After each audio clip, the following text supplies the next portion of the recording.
These two girls murdered their best friend, then helped search for her body, and for months, nobody had any idea. Skylar Neese was 16 years old. She lived in West Virginia, worked at a small store, and spent most of her time with her two best friends, Eddie and Rachel.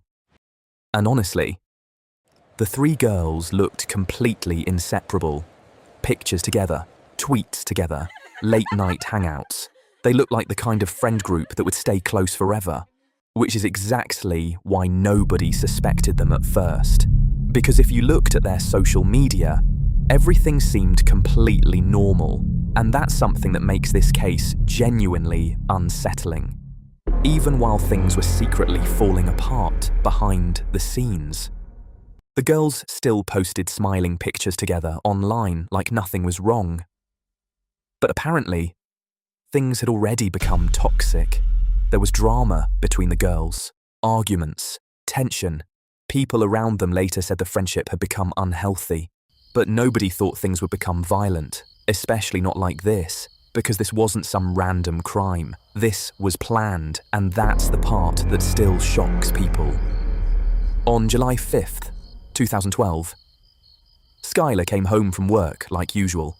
Nothing seemed strange. Nothing seemed off. But later that night, security cameras captured Skylar climbing out of her bedroom window around midnight. Then she got into a car, and she was never seen alive again.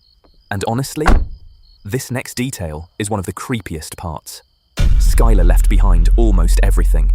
Her charger, money, contact lenses, personal belongings. It didn't feel like somebody trying to disappear. It felt like somebody expecting to come back home in a few hours, which makes what happened next even worse.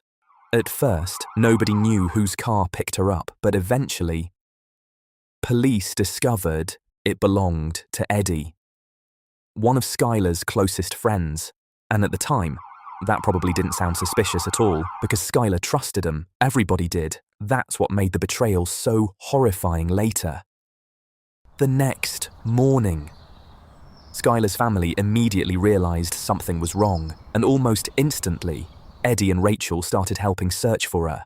They passed out missing person flyers, comforted Skylar's parents, posted emotional messages online, acted scared, acted worried, acted like they desperately wanted Skylar to come home safely. And honestly, that's one of the darkest parts of this story, because according to police, they already knew Skylar was dead.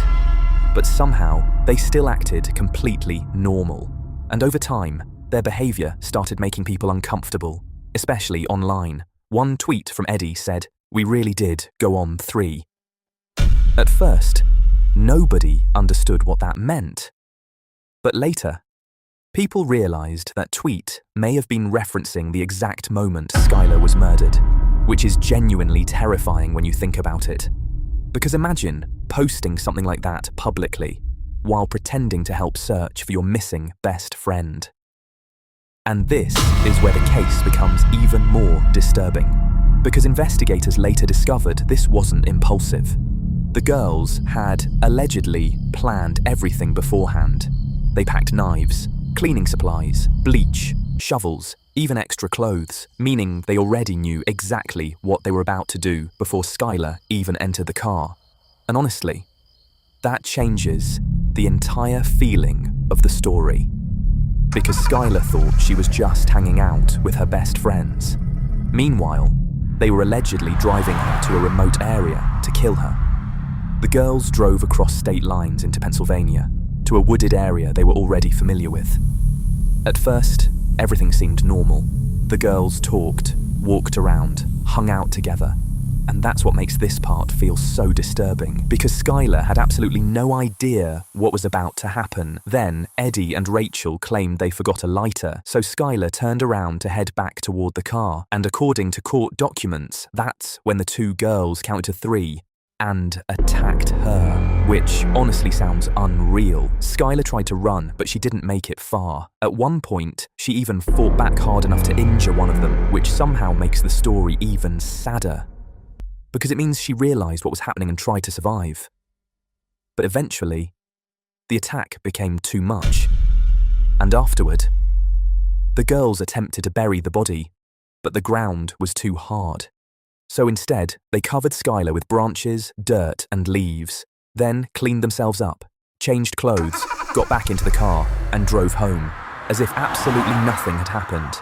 And somehow, for months, nobody knew the truth.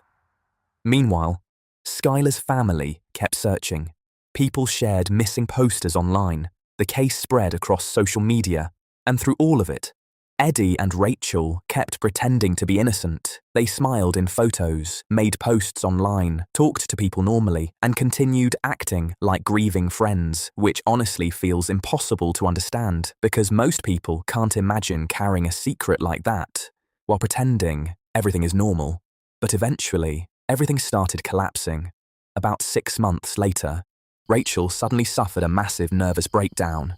Her mother reportedly heard screaming coming from inside the house and called 911. Rachel was taken to a psychiatric hospital, and after she was released, she immediately asked to speak to her lawyer. That's when everything finally came out. Rachel confessed, then led police directly to Skylar's body. And honestly, people expected there to be some huge hidden motive behind all of this, some massive secret, some dark conspiracy. But the real answer just made the case even more disturbing. Rachel later said they killed Skylar because they didn't like her anymore.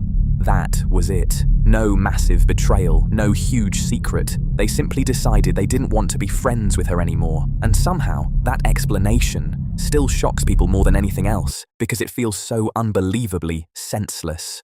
Rachel was later sentenced to prison. Eddie was also arrested and eventually sentenced to life in prison. But even years later, people still can't understand how 2 girls could secretly plan something like this against their own best friend, especially while pretending everything was completely normal, which is exactly why the story of Skylar Neese still disturbs people to this day.